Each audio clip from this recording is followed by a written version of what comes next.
Y con la imagen del día, iniciamos los titulares del día de hoy.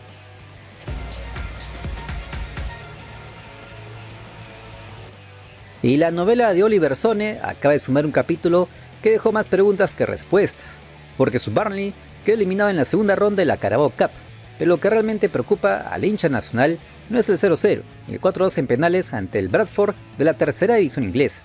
Lo llamativo es que nuestro lateral pasó los 90 minutos en el banco sin jugar. ¿Fue descanso o perdió terreno en la pelea por el puesto?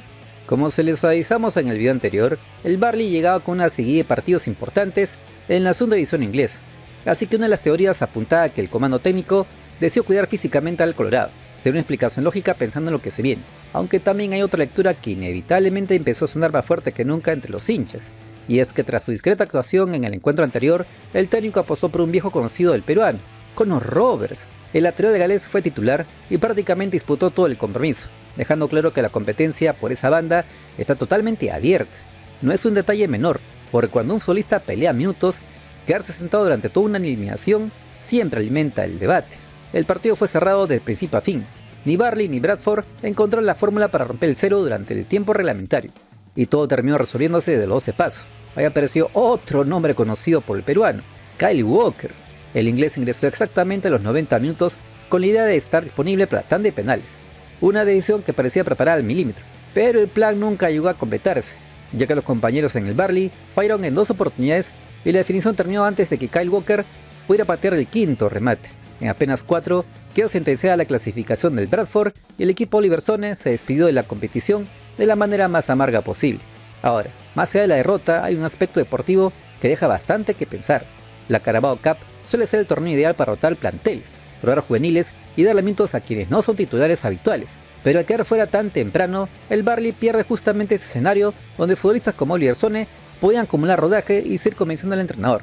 Es un golpazo silencioso que puede pesar durante toda la temporada. La siguiente parada ya tiene fecha. El 29 de agosto, los Clarets recibirán al Norwich por la Championship inglesa, y allí probablemente tendremos la verdadera respuesta sobre el presente del danés peruano. Si vuelve a tener acción, todo este ruido quedará como una simple rotación, pero si nuevamente permanece relegado, las dudas crecerán inevitablemente. Y pensando en la selección peruana, este tema no es menor. Todos queremos que Oliver Sone llegue con ritmo y en óptimas condiciones a la blanquirroja, porque de lo contrario no tengan la menor duda de que por estos lares la prensa franelera y chupamedias de los viejos de la vieja argolla de la selección seguirán pidiendo a Víncula y compañía como los grandes referentes y únicas salvaciones en la lista de convocados de Manu Menezes, por lo que la pelota ahora está en el lado del Burnley. Pero ¿tú qué lectura haces? ¿Lo Oliver Sone hoy día fue una simple rotación? ¿O Connor Roberts y Kyle Walker le volverán a ganar la pulseada en la banda derecha? Ya sabes que los comentarios son todos tuyos. Y la novela de Fernando Pacheco ya tiene desenlace. Cuando muchos daban por hecho que podía terminar en Alianza Lima o incluso aparecer con opciones en el Sport Boys del Callao, el extremo de 27 años optó por otro camino.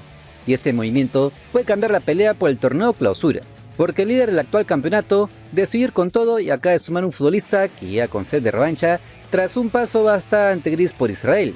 La confirmación llegó directamente desde las redes sociales del Deportivo Garcilaso. El cuadro cusqueño anunció a su nuevo refuerzo con un mensaje que dejó claro cuál será la apuesta: velocidad, desequilibrio, talento y hambre de gloria para defender la camiseta celeste. Así quedó oficializado que Fernando Pacheco se convierte en jugador del llamado Vendaval Celeste, pese a que el mercado de pases ya había cerrado. Pero ¿cómo fue posible? Muy simple. El atacante se encontraba como jugador libre luego de finalizar su vínculo contractual en Israel, y eso explica por qué varios clubes se movieron en silencio. Durante las últimas semanas, el nombre de Empaché estuvo en carpeta de Alianza y el Boys. Hubo conversaciones, sondeos y bastante ruido alrededor de su futuro, pero nunca apareció una oferta formal que acabara inclinando la balanza. Mientras otros dudaban, Garcilaso aceleró y terminó cerrando una operación que ahora ilusiona a todo el pueblo cusqueño. Según informó el periodista deportivo Kevin Pacheco, el acuerdo quedó totalmente cerrado y el jugador viajará este miércoles rumbo a Cusco para firmar su contrato y ponerse inmediatamente bajo las órdenes del técnico Lisandro Grepo. Horas después, José Varela ya había adelantado que las negociaciones estaban muy encaminadas y finalmente la noticia terminó confirmándose en la tarde de este martes. El vínculo será inicialmente hasta finales del 2027, una muestra de confianza importante hacia un jugador que busca relanzar su carrera profesional. Y no hablamos de cualquier recorrido. Fernando Pacheco ha vestido las camisetas de Sporting Cristal, Cienciano, Deportivo Municipal el Krylia Shmona Israel, el Emmen de Países Bajos, el Fluminense de Brasil, el Juventude de Brasil, acumulando experiencia tanto en el fútbol peruano como en el extranjero. Sin embargo, su última aventura no fue la que esperaba. En el Krylia Shmona terminó su contrato en junio, después de perder continuidad y cerrar una campaña con apenas 11 apariciones, 0 goles y una asistencia.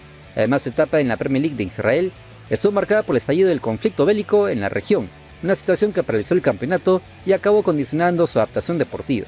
Cuando volvió a la competencia, le tocó convivir muchas veces con el banco de suplentes y nunca logró encontrar regularidad. Por eso este regreso a la Liga 1 tiene un sabor distinto. No es solamente volver al Perú, es recuperar protagonismo en un equipo que atraviesa probablemente su mejor momento en el año. El Rico Hogar sigue encendido, suma 13 puntos y comparte el liderato del torneo clausura junto a Universitario Deportes. Es decir, Pacheco no aterriza a un club que pelea abajo, sino en uno que quiere levantar el título. Mucho mérito también tiene Lisandro Grepo. Luego la salida de Sebastián Domínguez asumió de manera interina y los resultados hablan por sí solos. La dirigencia decidió ratificarlo de forma definitiva porque el equipo empezó a competir con personalidad y hoy está instalado entre los candidatos más serios al campeonato. Ahora el técnico es una pieza ofensiva que venía buscando desde hace varias fechas. También hay un detalle que ilusiona bastante a los hinchas. Fernando Pacheco volverá a compartir vestuario junto a Christopher el Sanguito Olivares, una sociedad que muchos recuerdan con cariño desde el 2023, cuando ambos hicieron muy buena dupla ofensiva en Deportivo Municipal. Esa conexión fue una de las más peligrosas de aquel torneo Apertura, y ahora intentarán repetir la fórmula en el pedacito de cielo. Como si fuera poco, también coincidirán nuevamente con Beto da Silva, otro viejo conocido de su etapa en Sporting Cristal. Desde el comando técnico creen que una vez alcance su mejor condición física, tendrá un atacante moderno, potente y con presencia constante cerca del área contraria.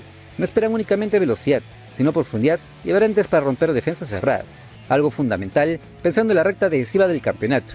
Curiosamente, el destino de Empaché también estuvo condicionado por otra historia. En Alianza Lima apareció como alternativa cuando existía incertidumbre sobre la continuidad de Kevin Quevedo. Esa posibilidad abrió una puerta real hacia Matute, pero todo cambió cuando el extremo blanquiazul redefinió su postura y garantizó su permanencia.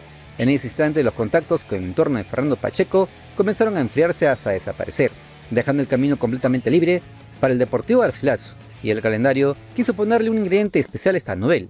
El primer gran desafío del nuevo refuerzo puede llegar justamente frente al club que sondeó su fichaje. Deportivo Garcilaso visitará a Alianza Lima este sábado 29 de agosto desde las 7:30 de la noche en el Estadio Alejandro Villanueva. Un triunfo de Matute podría consolidar al equipo cusqueño como un candidato serio para luchar el título, así que la historia está servida. Pero la gran pregunta es, ¿volverá a ser ese extremo explosivo que todos recuerdan o será Garcilaso el club que termine devolviéndolo definitivamente al primer plano del fútbol peruano? ¿Tú qué opinas? Ya sabes que los comentarios son todos tuyos. Y cuando muchos pensaban que Sporting Cristal iba a vivir otras tardes de muchas críticas, apareció una remontada que cambió por completo la historia en el estadio Alberto Gallardo. Pero hay una pregunta que vale la pena guardar hasta el final. ¿Este 4-1 fue realmente una demostración de autoridad? ¿O el partido pudo tomar un rumbo totalmente distinto en apenas 60 segundos? Porque los cuartos de final de esta Copa Caliente de la Liga arrancaron con un Cristal decidido asumir el protagonismo, aunque Sport Huancayo salió con un libreto muy claro: orden, intensidad y paciencia para contragolpear. Desde los primeros minutos, Max Loren Castro intentó romper por la banda, mientras el mediocampo se convirtió en una auténtica batalla donde ninguno regalaba un metro. Era esos partidos donde un error podía valer una clasificación. La primera ocasión importante cayó sobre los pies de Iberico. Un rechazo defectuoso dejó la pelota servida, pero el delantero rimense no logró direccionar bien el remate y el Gallardo sintió ese baldazo de frustración. Minutos después llegó una imagen curiosa. Hernán Barcos terminó con la camiseta completamente rota tras un forcejeo en un tiro de esquina. El árbitro simplemente le pidió cambiarse indumentaria y el juego continuó, mientras las tribunas mezclaban risas con incredulidad. Los celestes empezaron a empujar y Lutiger estuvo muy cerca con un cabezazo que pasó rozando el segundo palo. Parecía que el gol estaba madurando, pero el fútbol tiene esas cositas, esa costumbre de castigar al que perdona demasiado. Porque a los 23 minutos, una salida totalmente equivocada desde el fondo dejó servido el balón a Ronald Wacha. Ahí apareció Bautista con una tajada espectacular que parecía salvar el gol. El problema fue que esa salvada duró apenas un instante, ya que al minuto el propio Wacha volvió a participar y asistió Aldo Quiñones, que se barrió dentro del área para desviar la pelota y colocar el 1-0. Silencio absoluto en el Gallardo. Y atención con ese detalle.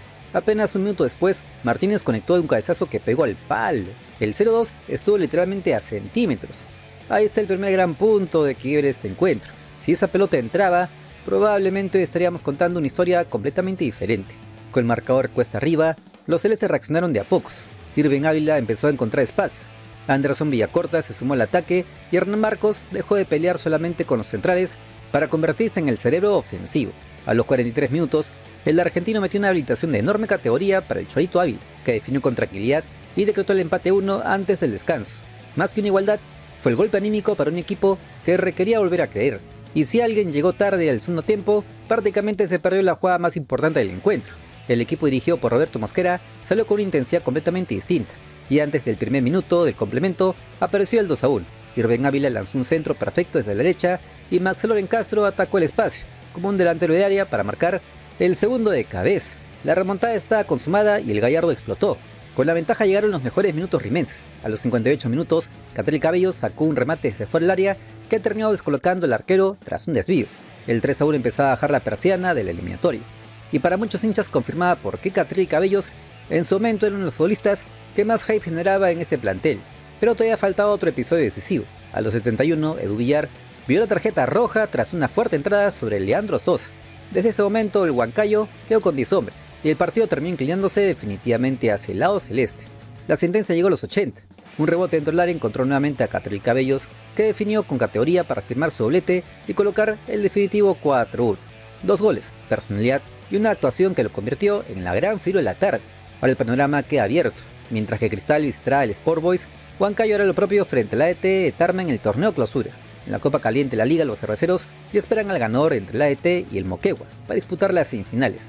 Aunque algunos hinchas celestes no quedaron todos satisfechos, ya que muchos se preguntan, ¿el verdadero momento que cambió todo fue el empate de Irving Ávila o aquel cabezazo de Martínez que pegó en el palo cuando el marcador aún estaba 0-1? ¿Tú qué opinas? Ya sabes que los comentarios son todos tuyos. Y las aguas ya empezaron a moverse en la selección peruana, porque falta muy poco para conocer la primera gran decisión de Manu Menezes. Pero ojo, la verdadera novedad no será solamente una lista más larga. Lo que realmente viene tomando fuerza es una convocatoria múltiple, donde podrían convivir referentes de la vieja guardia con varios nombres jóvenes que buscan abrirse camino rumbo a las eliminatorias 2030. Y esa mezcla promete quemar las redes sociales apenas sea oficial. Como se sabe, la bicolor reaparecerá en la fecha FIFA de septiembre y en aproximadamente 2 semanas se conocería la nómina definitiva. La convocatoria anterior tuvo 25 futbolistas, pero ahora el propio entrenador brasileño alentó que trabajará con alrededor de 30 futbolistas. No es un detalle menor, la intención es ampliar el universo de jugadores convocables para evitar quedarse corto ante lesiones, desgaste físico o cualquier imprevisto durante una gira que será bastante exigente. La fecha que más viene sonando para el anuncio oficial sería la primera quincena de septiembre, incluso especula con el viernes 11 de ese mes. A partir comenzará una planificación distinta a la habitual, porque los entrenamientos se desarrollarán íntegramente fuera del país. El viaje a Orlando estaría previsto para el 21 o 22 de ese mes, dando inicio a una gira internacional que servirá como laboratorio para el nuevo proceso de amistoso. Y aquí aparece otro punto importante. Los rivales elegidos no son precisamente una pichanguita.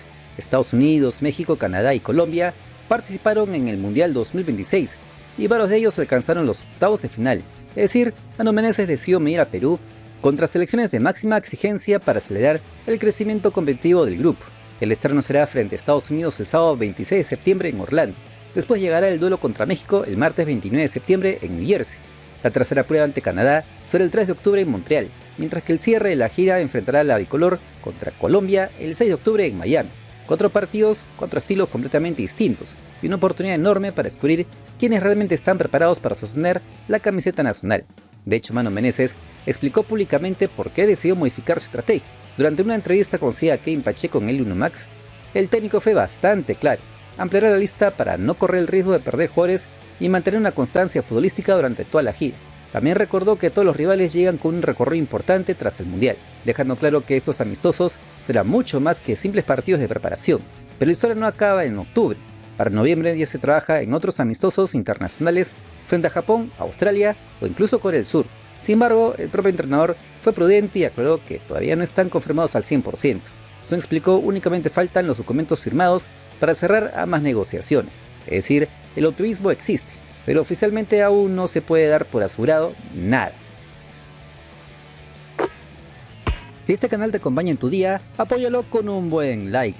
Es el aplauso que nos alienta a seguir trabajando y con lo que crecemos en esta dura plataforma. Pero también hay otro proyecto que quizás pasa más desapercibido, pero puede ser uno de los más ambiciosos de este proceso. Mano Menezes confirmó que en diciembre, pese a no ser fecha FIFA, dirigirá un amistoso con un equipo de la SAFAP. La idea recuerda el encuentro disputado frente a Bolivia en Chincha el año pasado, aunque esta vez el plan apunta mucho más alto. ¿Pero por qué? Porque la federación quiere llevar ese partido a la altura. Cusco y Puno aparecen como las sedes con más fuerza, aunque el brasileño reveló que existen 4 sedes en evaluación. El objetivo no sería solamente jugar un amistoso, sino empezar a construir una identidad competitiva en ciudades donde Perú podría sacar ventaja en el futuro. Y justamente allí apareció una revelación bastante interesante. El técnico confesó que la principal traba para poder usar el estadio Laguna en Puno no pasa por el recinto, sino por la infraestructura de trabajo. Hoy no existe un centro de entrenamientos adecuado para una selección nacional, y por eso Agustín Lozano abordará ese tema durante las próximas semanas. Incluso contó que junto a Ian Ferrari ya visitó la ciudad y ambos identificaron un local que podría adaptarse como base deportiva. La idea es levantar una especie de vivienda en Puno para acelerar el proyecto antes de que las eliminatorias comiencen entre septiembre y octubre del próximo año. Es un plan que requiere tiempo, pero según el propio entrenador, el camino ya comenzó. Ahora bien, vayamos al tema que más expectativa genera entre los hinchas, los nombres convocados, porque todo al indicar que esta convocatoria romperá un poco esa división que durante años marcó el debate del fútbol peruano. Por un lado, podrían regresar futbolistas de experiencia como André Carrillo, Yoshimar Yotun y Pedro Galese, referentes que todavía tienen peso específico entre el vestuario y que conocen perfectamente este tipo de escenarios internacionales. Pero al mismo tiempo la puerta también estaría abierta para una nueva generación que viene empujando fuerte. Ahí aparecen Felipe Chávez, Vasco Sawyer o Francesco Andrial, jugadores que vienen despertando muchísimo interés y que representan justamente ese recambio generacional que muchos hinchas vienen clamando hace tiempo. Pero por si fuera poco, también ganarían terreno a algunos jugadores que vienen destacando en la altura, un aspecto que Mano Menezes parece valorar bastante dentro de su planificación. Nombres como Matías Lazo, Beto da Silva o Matías Zúcar entrarían en esa conversación gracias a su rendimiento reciente, ampliando aún más las alternativas para un plantel que busca ser mucho más competitivo. Por eso decíamos al comienzo que esta no será simplemente una convocatoria extensa, será una lista donde convivirán el pasado, presente y futuro, donde la experiencia y la vieja argolla podría compartir espacio con talentos que aún buscan consolidarse. Y esa decisión será probablemente la primera gran prueba de carácter de Mano Menezes al frente de la blanquirroja.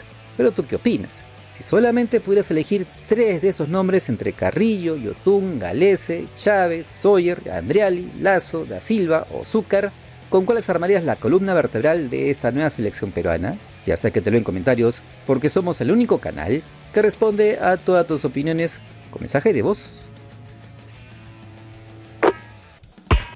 Eres lo máximo, gracias por estar aquí, porque esta comunidad sigue creciendo contigo. Y ahora viene una recompensa especial. Tendremos el sorteo de una camiseta de fútbol entre quienes más comenten y más likes dejen en el video. Así que hazte notar, porque tu apoyo puede convertirte en el ganador. Hoy puedes ser protagonista. Déjame tu comentario, apoya este video y demuestra que estás presente. De paso crecemos todos juntos, porque para mí eres único y especial. Recuerda que hoy puede ser un gran día. Y si no es hoy, te prometo que mañana lo será. Bendiciones desde el Perú profundo.